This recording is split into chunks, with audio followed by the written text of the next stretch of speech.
Hello, I'm Heather Pantalone for multifamilybiz.com.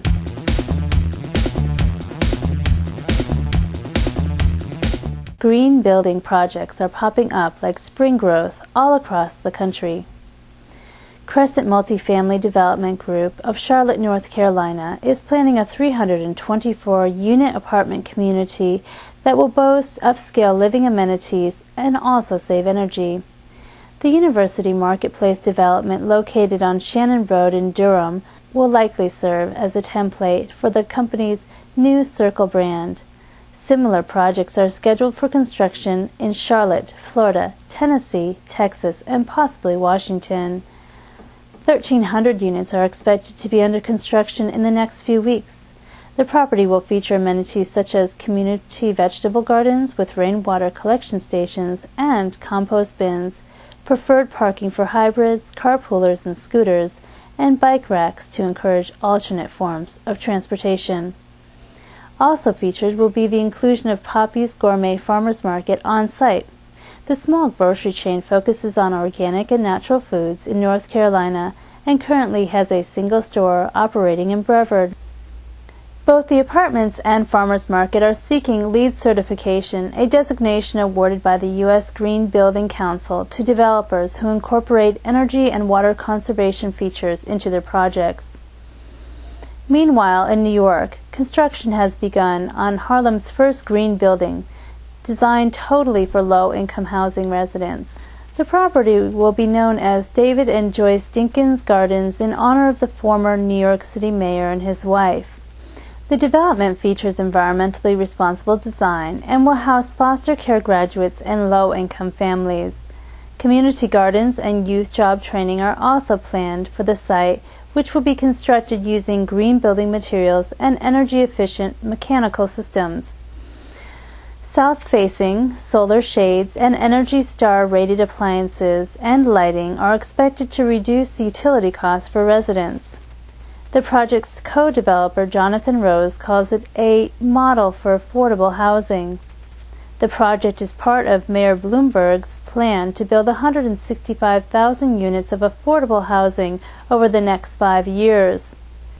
$13 million in bond proceeds as well as a low-interest mortgage from New York City's Housing Development Corporation helped to finance the project's construction. Metroplane's development of St. Paul, Minnesota began work in January on an $8 million plan to convert a 4-story Salvation Army building into 42 warehouse, loft-style apartments.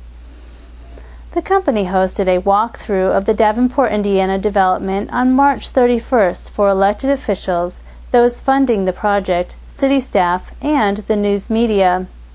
The project, called Riverwalk Lofts, should be ready for occupancy by Thanksgiving and is the latest in a series of historic rehabilitation efforts that have turned old commercial spaces into new downtown living opportunities in Davenport and throughout the Quad Cities. About 40% of the properties Metroplanes has developed over the past 20 years involved rehabilitating historic buildings into housing. The rents for the 1-, 2-, and 3-bedroom apartments will range from $450 to $900 per month and will be available to low and moderate income households earning $20,000 to $40,000 per year. Financing for the work has come from a mix of sources including low-income tax credits from the Iowa Finance Authority, federal historic tax credits, a $1.2 million mortgage from Greystone Commercial, $100,000 from a sales tax rebate, and $174,000 in home funds from the city of Davenport.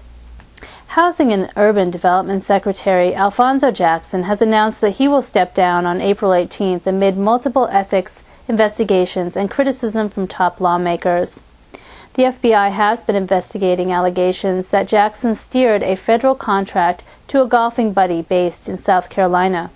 No charges have been filed against Jackson, who has denied wrongdoing, and White House officials have said for months that the president still has confidence in him. Jackson has been a key player in the Bush administration's efforts to handle the national housing and mortgage crisis. Democratic Senators Chris Dodd of Connecticut and Patty Murray of Washington had previously demanded Jackson's resignation. The secretary has recently been accused in a lawsuit of retaliating against housing officials in Philadelphia for blocking a land deal with one of Jackson's friends. A Jackson advisor stated earlier that the secretary has been privately talking about resigning since late last year because he's grown weary over multiple ethics investigations.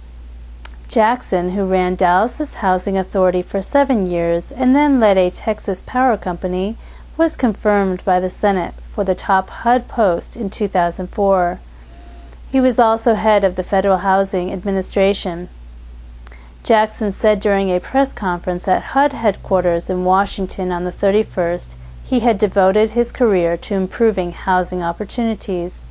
He did not mention the allegations in his brief statement, saying only that he wanted to attend to personal and family matters. For multifamilybiz.com, this is Heather Pantalone.